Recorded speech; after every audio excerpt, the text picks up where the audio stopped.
Why should the U.S. continue this circle of talks with China? While they keep sanctioning China on every front, they also contact their friends in the European Union to also sanction China. Yet, they beg to always talk with China to deceive the world that they keep trying to make peace. But peace without justice is no peace. There must be a fair, level playing field with China. Critics argue that U.S. sanctions on China threaten the stability of the global economy. As the world's largest economies, any significant trade disruptions between the U.S. and China can have far-reaching implications, affecting global supply chains, increasing market volatility, and potentially leading to a downturn in global economic growth. Hello and welcome back to Innovative Check YouTube channel, where we delve into the innovative and transformative projects changing our world. If you're new to the channel and enjoy learning about innovation stories around the world, you've come to the right place. Please subscribe, like, and comment to help boost our videos on YouTube. Sanctions can backfire on American businesses that depend on Chinese imports for production, leading to increased costs and, consequently, higher prices for consumers. This can have a ripple effect throughout the economy, potentially slowing down growth and hurting the very sectors the sanctions are meant to protect. Just a quick reminder to hit the like button below. YouTube has been restricting my videos a lot recently because of bots, so your like does help out this video massively in terms of the algorithm in YouTube. The use of sanctions can sour diplomatic relations and make it more difficult to engage in constructive dialogue. By opting for punitive measures, the U.S. may be closing off avenues for negotiation and cooperation that could lead to more sustainable solutions to trade disputes. Some critics believe that restricting access to technology and markets could stifle innovation. The competition has traditionally driven technological advancement, and by sanctioning Chinese companies, the U.S. may be inadvertently hindering progress in various technological fields. China's response to U.S. sanctions often involves retaliatory tariffs, creating a cycle of escalation that can lead to a full-fledged trade war. This not only affects the economies of both nations, but also the global economy. Questionable efficacy. There is skepticism about the effectiveness of sanctions in changing China's economic practices. Critics argue that such measures have not led to significant policy changes by Beijing and instead have entrenched attitudes on both sides. While national security concerns are often cited as the reason for technology sanctions, critics argue that these measures can also be seen as attempts to stifle China's economic growth and its growing technological capabilities. Critics suggest that a confrontational approach may not be conducive to a long-term strategic relationship with China. They advocate for engagement and dialogue, rather than sanctions, to address complex trade and security issues. In light of these criticisms, the upcoming high-level talks between U.S. Treasury Secretary Janet Yellen and Chinese Vice Premier He Lifeng offer an opportunity to revisit these policies and explore the potential for a more nuanced approach that balances the legitimate concerns of national security with the imperatives of global economic stability and growth. It remains to be seen whether these discussions will lead to a softening of positions and a reduction in the use of sanctions as a tool in U.S. China economic relations. If you are enjoying this video so far, please don't forget to subscribe, share the video, and comment. The quest for technological supremacy is at the heart of the U.S. China conflict. The U.S. sees the control of advanced technologies not just as an economic issue, but as a matter of national security. Critics of the U.S. sanctions argue that while national security is paramount, the approach to technology restrictions may be too blunt an instrument, potentially stifling opportunities for cooperative advancements in global technology standards and innovation. The economies of the U.S. and China are deeply interlinked. Sanctions can disrupt this interdependence, leading to inefficiencies and increased costs for businesses and consumers. Critics suggest that the U.S. may overestimate its ability to decouple from the Chinese economy without significant domestic repercussions. The U.S. approach to sanctions is also seen as a barometer of its leadership style on the global stage. By opting for punitive measures, the U.S. sets a tone of confrontation rather than cooperation. Critics argue for a multilateral approach to address the challenges posed by China's economic policies, leveraging international partnerships and alliances to apply pressure for change. Multinational corporations with significant investments in China may find themselves caught between U.S. regulations and Chinese laws. Sanctions can complicate these corporations' operations, forcing difficult decisions that can affect profitability and shareholder value.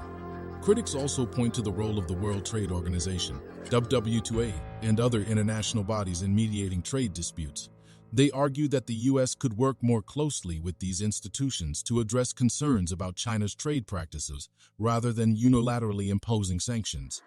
Beyond economic concerns, sanctions are sometimes used to signal disapproval of a country's human rights record or other ideological issues. Critics, however, question the efficacy of sanctions in effecting change in these areas, noting that they can sometimes exacerbate the plight of the very individuals they are meant to help by further isolating them.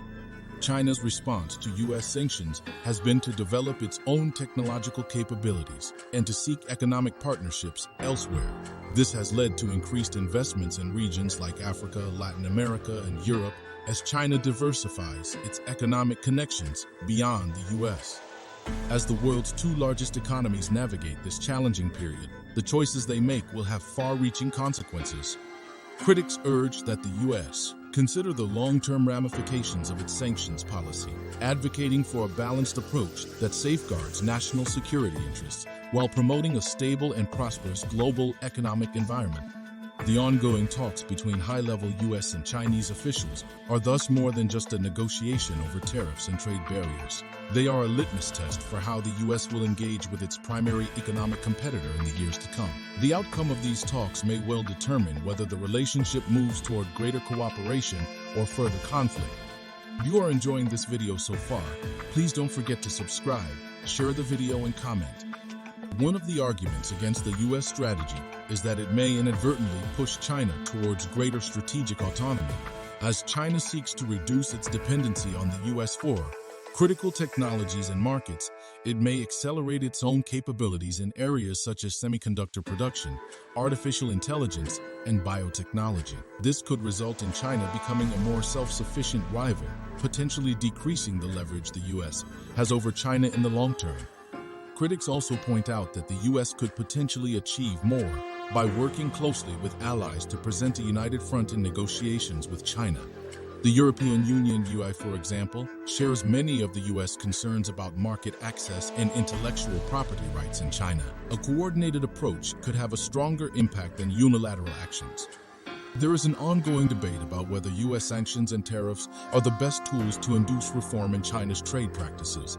Critics argue that positive engagement and offering incentives for change might be more effective than punitive measures, which can often lead to a hardening of positions.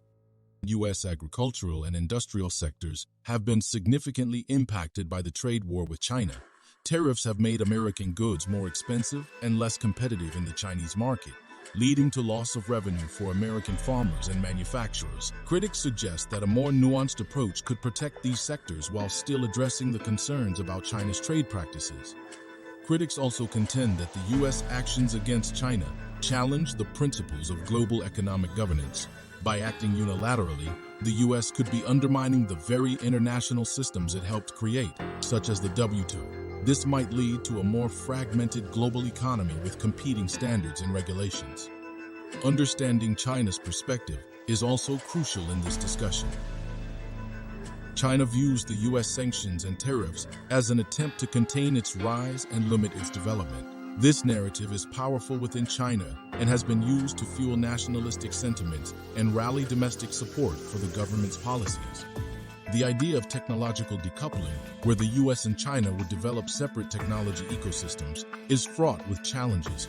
Critics argue that this could lead to inefficiencies, increased costs, and the slowing of global innovation. The interdependence of technology supply chains means that decoupling could have widespread negative implications.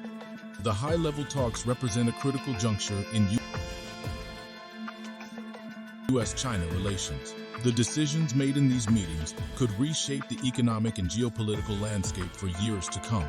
Critics of the U.S. approach argue for a more diplomatic and strategic engagement, emphasizing cooperation where possible and competition where necessary. The challenge lies in finding a balance that addresses the legitimate concerns of the U.S. while avoiding unnecessary economic damage and fostering an environment conducive to resolving broader strategic issues. Thank you for your attention, and I welcome your thoughts and questions on this complex and vital subject. Do you want to watch more videos like this one? If yes, please like and share the video and subscribe to get exclusive videos about how phenomenally China is developing and growing its influence. Your subscriptions and likes motivate us to generate more content, so please keep supporting us. Check out this video showing on your screen right now, and I will see you on the other side.